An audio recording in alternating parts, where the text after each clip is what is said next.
ഒറ്റപ്പെട്ടു പോകുന്ന സാഹചര്യത്തിൽ, പരാജയപ്പെട്ടു നിൽക്കുന്ന ഒരു സാഹചര്യത്തിൽ എന്നെ ബലപ്പെടുത്തിയ ഒരു വചനമുണ്ട്. യെശയ്യാ 40:31. എന്നാൽ ദൈവത്തിൽ ആശ്രയിക്കുന്നവർ വീണ്ടും ശക്തി പ്രാപിക്കും. അവർ കഴുകന്മാരെ പോലെ ചിറകടിച്ചുയരും. അവർ ഓടിയാൽ ക്ഷീണിക്കുകയില്ല, നടന്നാൽ തളരുകയുമില്ല. സ്നേഹമുള്ളവരെ, കഴിഞ്ഞ ഫെബ്രുവരി 17 ആയിരുന്നു നമ്മളിങ്ങനെ ഒരുമിച്ച് കൂടിയിരുന്നത്.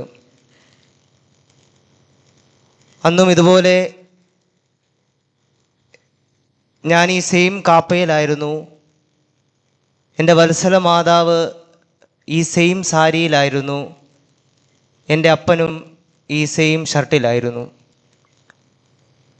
അന്ന് പക്ഷേ ഞാൻ എൻ്റെ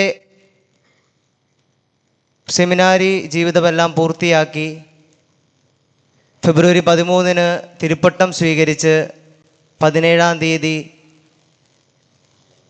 ഉച്ചയ്ക്ക് 2:30 ഈ ബലിപീഠത്തിൽ നിന്ന് ബലിയർപ്പിക്കുന്ന സമയമായിരുന്നു.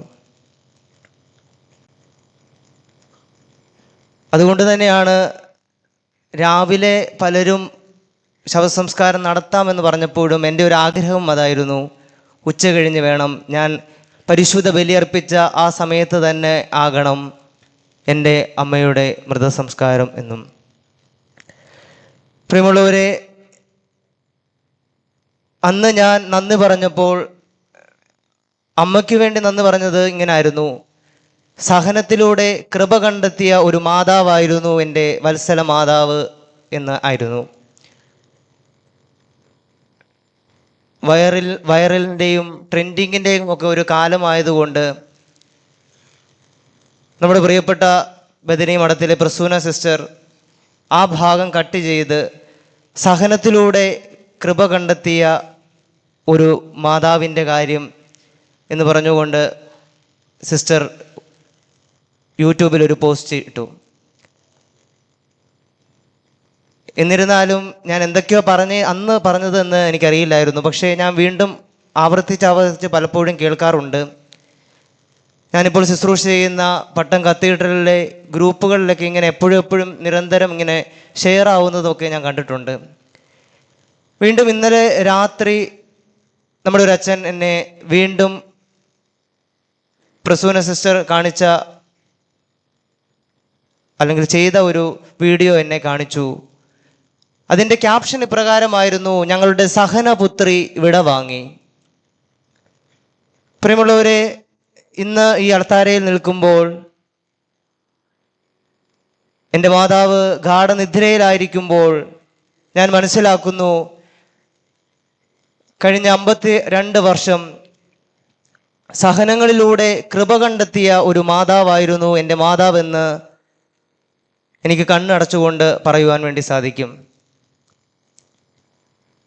കാരണം കഴിഞ്ഞ 26 വർഷങ്ങളായി സന്ധിവാതം എന്ന രോഗത്തിന് അടിമയായിരുന്നു എൻ്റെ അമ്മ. വീണ്ടും കഴിഞ്ഞ 4 മാസങ്ങൾ മുമ്പാണ് സെർവിക്കൽ ക്യാൻസർ ആണ് അമ്മയ്ക്ക് എന്ന് ഞങ്ങൾ തിരിച്ചറിയുന്നത്. അപ്പോഴൊക്കെ അമ്മയ്ക്കിതെല്ലാം അറിയാമായിരുന്നു. പക്ഷേ അപ്പോഴും ആരെയും പഴിക്കാതെ ദൈവത്തിൽ ആശ്രയിച്ചുകൊണ്ട് സഹനങ്ങളെ കൃപകളാക്കിയ ഒരു വത്സല മാതാവാണ് ഇന്ന് നമ്മുടെ മുമ്പിലായിരിക്കുന്നത്. ആകുലതകൾ ഉണ്ടാകുമ്പോൾ, ഞെരുക്കങ്ങൾ ഉണ്ടാകുമ്പോൾ, രോഗങ്ങൾ ഉണ്ടാകുമ്പോൾ, വേദനകൾ ഉണ്ടാകുമ്പോൾ ദൈവത്തിൽ ആശ്രയിക്കാൻ പഠിപ്പിച്ച ഒരു അമ്മയായിരുന്നു ഞങ്ങളുടെ വത്സല മാതാവ്. എത്ര വേദനകൾ ഉണ്ടായാലും, ഞെരുക്കങ്ങൾ ഉണ്ടായാലും, രോഗത്തിൻ്റെ അവസ്ഥകൾ വലിഞ്ഞു മുറുക്കുമ്പോഴും ഒരിക്കൽ പോലും ഞായറാഴ്ചകളിൽ ഞങ്ങളുടെ വിശുദ്ധ കുർബാനയ്ക്ക് ഒരു മുടക്കവും വരുത്തിയിട്ടില്ല. വിശ്വാസ പരിശീലനത്തിന് ഒരു മുടക്കവും വരുത്തിയിട്ടില്ല. 27 വർഷങ്ങൾ കൊണ്ട് അമ്മ ഒട്ടനവധി പേരെ വിശ്വാസം പഠിപ്പിച്ചിട്ടുണ്ട്. രോഗത്തിൻ്റെ ഈ അവസ്ഥയിൽ പോലും വിശ്വാസ പരിശീലനത്തിൽ വേണ്ടത്ര പ്രാധാന്യം അമ്മ കാണിച്ചിരുന്നു. പ്രിയമുള്ളവരെ, സഹോദരൻ ഒരു വൈദികനാണ്, സഹോദരി ഒരു സന്യാസിനിയാണ്. മകനെ ഉദരത്തിൽ വഹിച്ച് വിശ്വാസത്തിൽ വളർത്തി ആ മകനെ ബലിപീഠത്തോട് ചേർത്ത് വെച്ചു.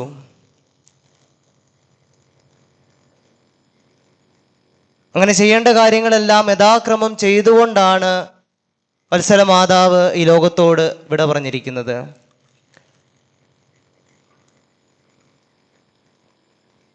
ഒരുപക്ഷെ ഇങ്ങനെ പറയാം, ഞങ്ങളുടെ ഭൂമിയിലെ സ്വർഗത്തിലെ മാലാക ഇന്ന് ഞങ്ങൾക്ക് വേണ്ടി പ്രാർത്ഥിച്ചുകൊണ്ട് സ്വർഗത്തിൽ ആയിരിക്കുന്നു എന്ന്.